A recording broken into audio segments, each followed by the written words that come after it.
오늘 이야기는 부산에 사시는 20대 남성분이 보내주신 사연입니다. 과연 어떤 사연일지 이야기로 만나보겠습니다.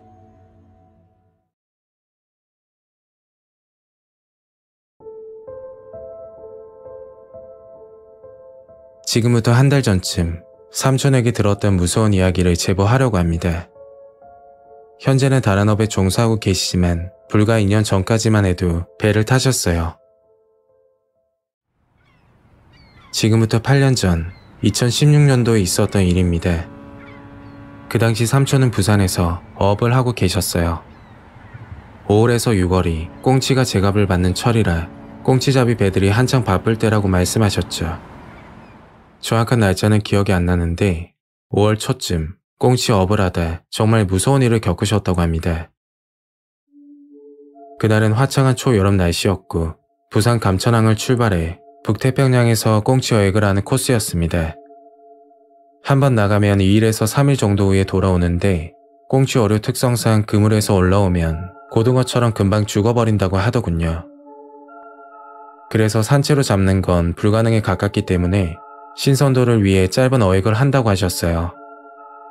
꽁치잡이는 그물을 걷기 시작하면 잠도 못 자고 30시간 이상 일을 해야 되는데 일이 정말 힘들어서 한국 사람보다 주로 외국인을 많이 쓴다고 합니다. 대부분 필리핀 쪽이나 인도네시아 외국인인데 일당도 저렴하고 일도 열심히 한다고 하더군요.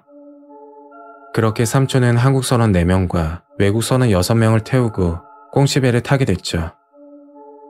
어떤 일을 하던 마찬가지겠지만 꽁치잡이도 나름 직책이란 게 있었는데 선장과 조타수 그리고 작업반장이 있었다고 합니다. 말 그대로 선장은 최고 책임자이고 조타수는 선장 부재 시 선장 역할을 대신한다고 했죠. 작업반장은 일을 하는 부분에서 가장 중요한 인원인데 반장의 역량에 따라 어획량이 결정이 될 정도로 이 바닥에서 날고 기는 사람으로 뽑힌다고 합니다. 삼촌은 작업반장과 친한 형동생 사이였는데 반장 소개로 그 배를 타게 됐다고 하더라고요.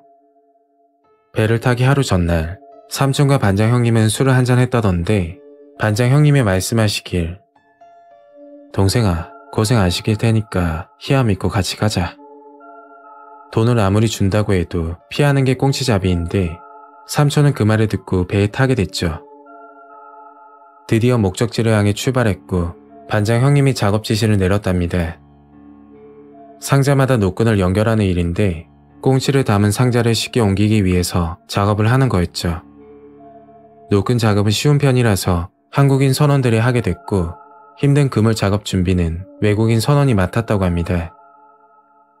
그렇게 일을 하던 중 인도네시아 선원 한 명이 불만이 있는 듯 소리를 질렀다고 하더군요. 그걸 보고 반장 형님은 군기가 빠졌다며 머리를 쥐어박고 한국에 왔으면 한국법을 따라야지.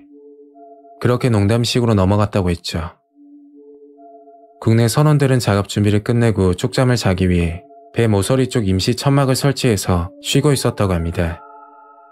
보통 다른 어종을 잡는 어선이면 쉴 수 있는 공간들이 있다던데 대체적으로 꽁치잡이는 빠르게 어획하고 들어오는 편이라 일반 어선이 많았다고 해요.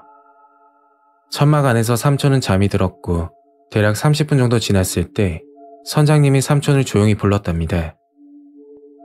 그리고 선장실에 들어가 소름 돋는 말을 들었다고 했죠. 김씨, 이 반장 어디 간 줄 아나? 10분 전부터 안 보이는데 느낌이 안 좋네. 선장님은 작업 지시를 내리기 위해서 반장 형님을 찾았지만 보이지 않았고 느낌이 이상해서 향일을 멈추고 해경을 불렀다고 하셨어요. 좁은 배에서 사람이 없어진다는 건 사망으로밖에 볼 수 없으니까 삼촌은 걱정도 되고 한편으로 정말 무서웠다고 합니다. 삼촌은 나머지 국내 선원들을 데리고 선장실로 들어왔고 문을 잠그고 해경을 기다리고 있었죠. 잠시 후 해경이 도착했고 선장님은 말씀하셨는데 저 사고가 난 것 같은데 선원 한 명이 안 보입니다. 결국 배를 조사하기 시작했고 잠시 후 충격적인 이야기를 듣게 됩니다. 2시간 전쯤 배가 출발하고 나서 그물 작업을 하고 있던 중 외국인 선원 한 명이 작업 반장에게 불만을 가졌다고 했죠. 그 이유가 한국인은 편한 작업을 시키면서 본인들은 힘든 것만 시킨다고 짜증이 났다고 합니다. 그 와중에 반장 형님이 다가와서 머리를 쥐어 박으니까 참을 수가 없었다고 하더라고요. 인도네시아 문화 정서상 머리를 때리는 것을 극도로 싫어하는데 반장 형님이 장난식으로 머리를 때리자 앙심을 품었다고 합니다. 배 안을 수색하던 중 수상한 혈흔과 범행에 사용된 것으로 보이는 흉기가 발견됐고 결국 외국인 선원 중 한 명에게 자백을 받았다고 했죠. 삼촌이 배 한쪽 편에 천막을 치고 국내 선원들과 쪽잠을 자고 있을 때 반장 형님은 천막 밖에서 쉬고 계셨다고 합니다.